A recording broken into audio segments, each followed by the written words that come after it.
What's up, everybody? Happy Tuesday. Hope all you're having a great day today. Getting into this episode of GH. Listen, I am totally understanding as to why Ava would want Julian dead. I totally get it. It's so funny because when Julian was sitting there looking at Ava talking about how judgmental she is and stuff, I'm like, it's not about being judgmental. It's just the fact that Ava has worked hard to try and turn her life around, get out that mob, get out that business and all that, and, be a decent human being, be legitimate. And Ava has done a lot of low things in her life. She's done a lot of low shit in her life. But to sit there and put a bomb in a public place where not only innocent people are, but you had children in that bar. You had kids in there. One of them being your own damn grandson. You had in that bar. Even if you didn't know Danny was there or not. It don't matter. Like, you had innocent folks in that bar. And all of them could have died because of your recklessness and your carelessness. And Julian, it's like, he don't get it. Like, he could sit there and say, oh, I feel bad, I this, that, and the other. But you had a choice. You had a damn choice. You could have walked away. You could have took that bomb out of that building and walked away. You did not do that. So I can totally understand why Ava will want him dead. Because enough is enough. Like, every time you turn around, Julian always gets himself into some shit. And then you run to Ava to bail you out of this stuff. And Ava had enough. Like, no. Look at what you did. Look at all the innocent people that died. Look at the innocent people that got hurt. And it's like, you still don't comprehend that. So Ava was just like, you know what? I just want to put him out his damn misery at this point. And she had, as his sister, she felt like it was her duty to end this herself rather than to let Sonny and Jason do it. Or to let Cyrus do it. You know what I mean? She wanted to do it her damn self. And I feel like that was fair because that is his sister, so why not? You know what I mean? Why not?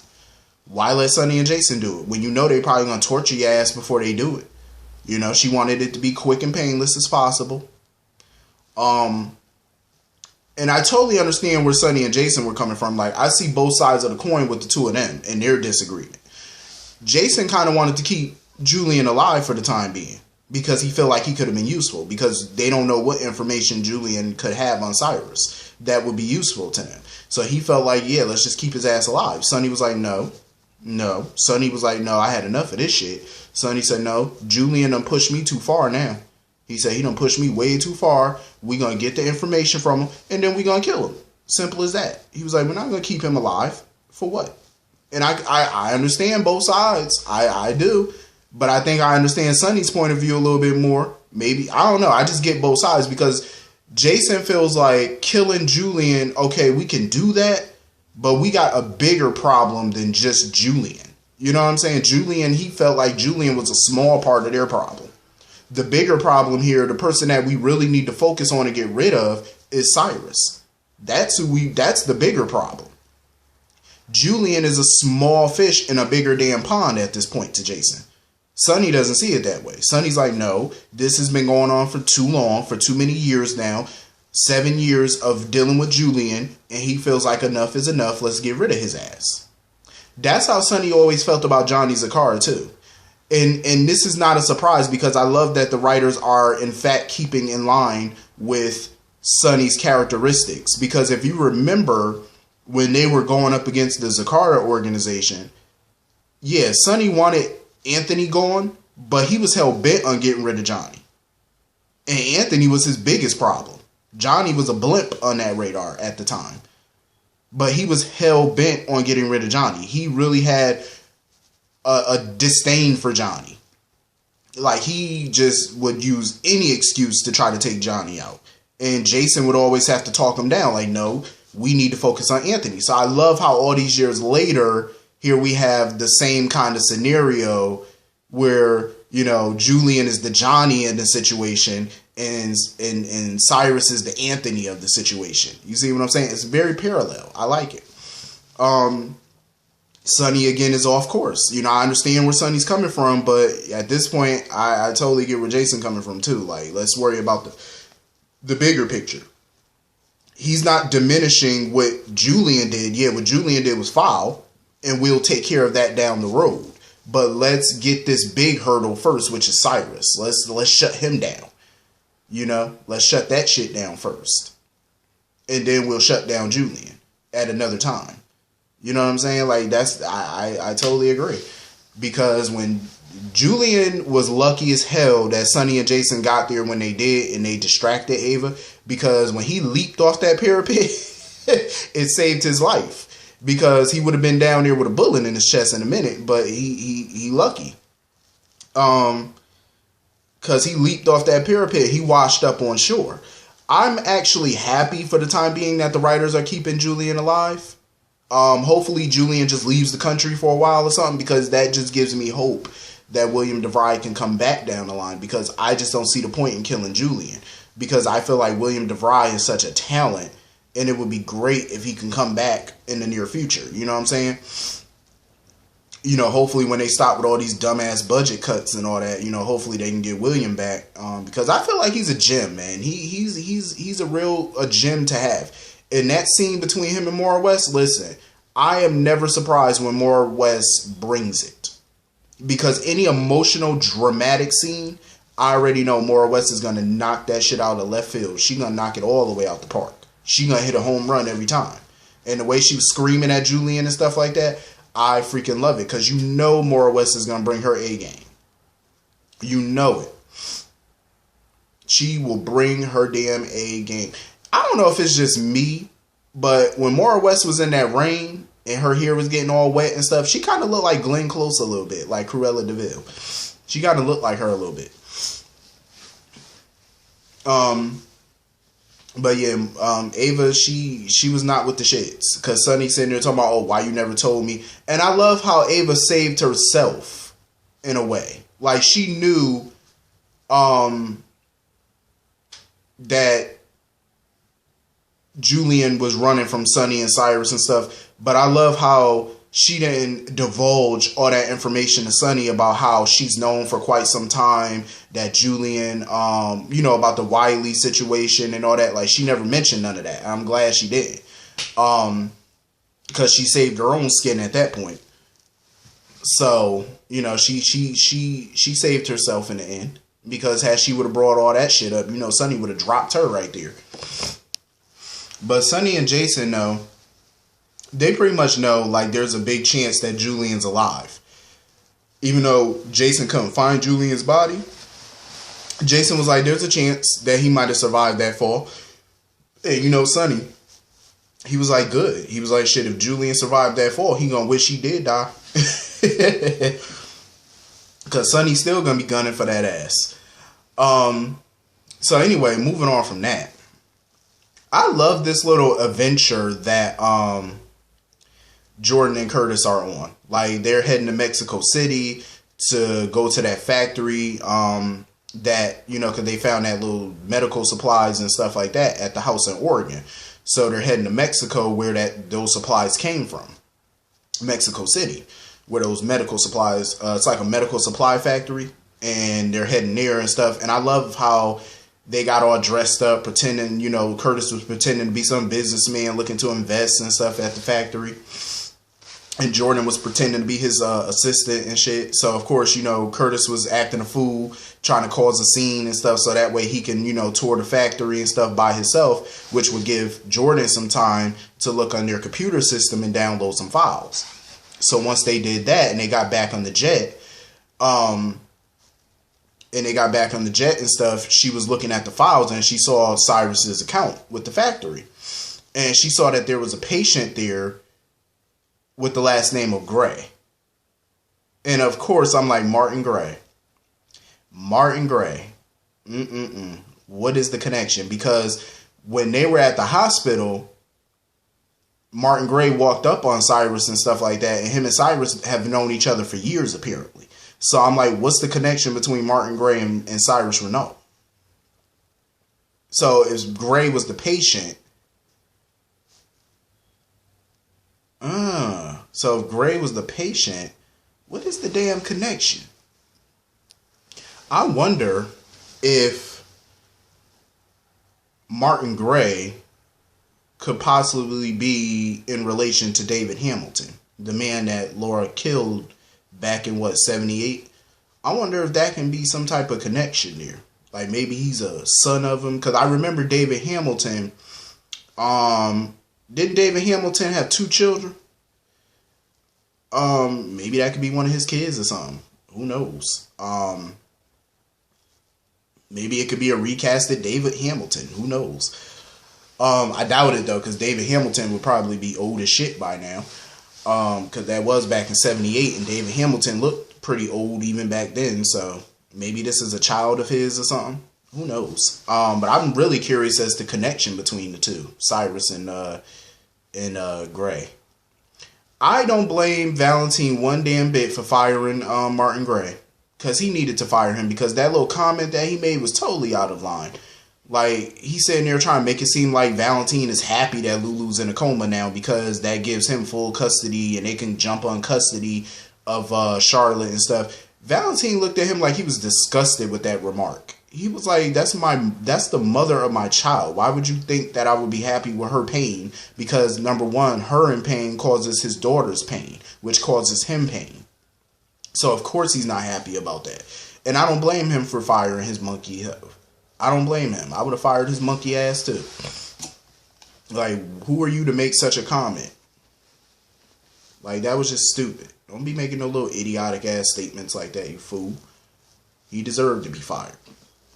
I'm surprised that Maxie did not know that Sasha OD'd. Like, after all this time, Maxie didn't know about that. So Maxie didn't know. Did Lucy know? Like, how y'all didn't know about this? I'm surprised nobody contacted them and told them. Like, they are business partners and nobody knew. I honestly do not blame Laura one bit for slapping the dog shit out of Cyrus. Like, Portia warned Cyrus to stay away from the family right now, because he's sitting there talking about, oh, I want to know Lulu's condition. I want her to be treated with the utmost best of care. And she told him, stay away from Lulu's family. They don't need your little fake condolences right now. They're already emotional. They're already angry. Stay away. And of course, he does not listen. So he's sitting there trying to, talk to Laura and stuff like that. And Laura slapped the shit out of him. And she told him, she was like, that bombing that happened at the Floating Rib, she was like, PCPD, they're going to investigate it. They're going to trace it. And we're going to wipe you off the face of the earth as soon as we get proof. He's sitting there talking about, oh, you could try if you want or whatever. You feel free to come after me. Talking about it hasn't stopped you before. And she's like, Because she know about that file that he got about David Hamilton. She know he got that file. So she know what he up to. And she ain't fazed by him right now. Cyrus keeps poking that bear. You better leave. Let sleeping dogs lie. You don't, let the dog sleep. Don't wake up that dog. Because I'm going to tell you right now.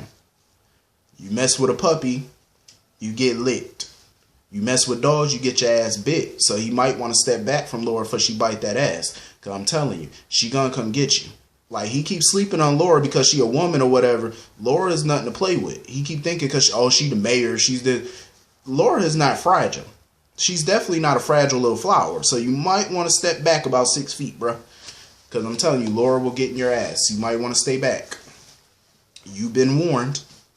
And of course, Tracy wasn't having none of this, because, Tracy is disgusted at the shit that's been going on in Port Charles lately. ELQ is no longer Quartermain run. It's no longer under Quartermain control. The hospital, Monica got fired. Britt Westbourne is the new chief of staff. Cyrus Renault is the chairman of the board. Tracy was pissed. She said, what the hell is going on in this town? Her family done lost ELQ. Monica lost control of the hospital. You got a drug runner in charge as chairman of the board. She was like, who the hell gonna fix this mess? That's why we need you, Tracy. We need you back in town because you already know Tracy would have shut all this shit down. Ain't no way. If Tracy was still a board member of that hospital, ain't no way. Tracy and Michael would have shut that down. To the two of them together plus Nicholas, they would have shut that shit down automatically. If the three of them were united. You know what I mean? Like, come on now. Ain't no way Cyrus would have got control like that. I don't even know how Michael and Nicholas let that happen. But that's Tracy was not here for it. Tracy was like, no, somebody need to fix this because I don't know what the hell going on with this town lately, but somebody need to get it together. Tracy, that's why we need you back because we need you to get this together and shut this mess down because there's a whole lot of mess going on in this town. So apparently when she was talking to Lulu sitting at her bedside and stuff, Tracy was saying how Luke is off on one of his excursions or whatever. He's off the grid at this point. So she can't get a hold of him because you know how Luke likes to take his little trips and shit. Luke, now is not the time to be going on a trip, bruh. You need to get back. But normally Luke would go on one of these excursions during the summer and stuff. And normally he'd be back by now. But I love when Tracy was sitting at her bedside and stuff, you know. Because Tracy and Lulu, I remember when Lulu moved into the mansion and stuff and Tracy and Luke first got married, they could not stand each other.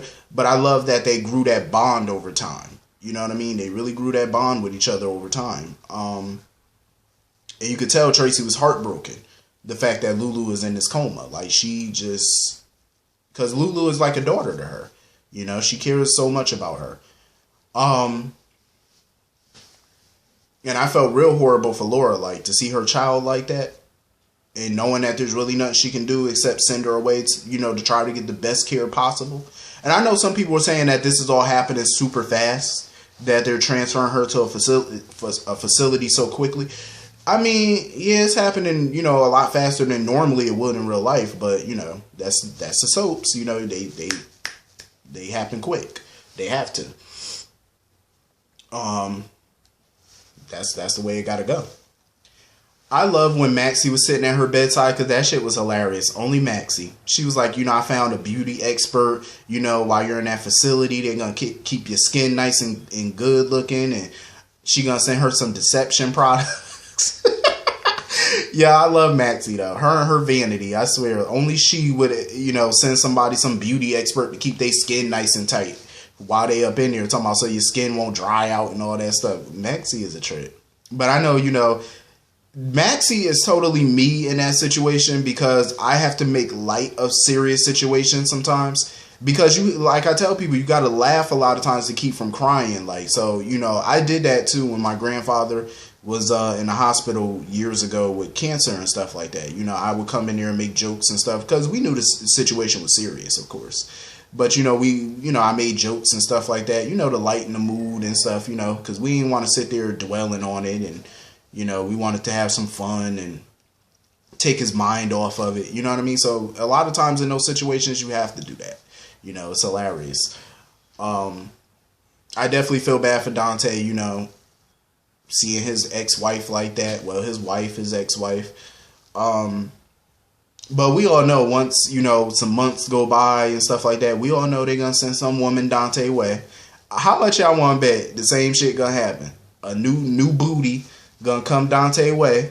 He going to start dating her. And then miraculously, once Lulu recovers and get out that little clinic, Dante going to be done moved on with some new boo. And Lulu going to try to get him back. And we're going to have the same situation all over again. I hope they don't go that route. I hope they don't. I really hope they don't. I felt bad for Charlotte, though. You know, seeing her mom like that and stuff. That was a mess. You know, no child should have to see their mom like that in that state.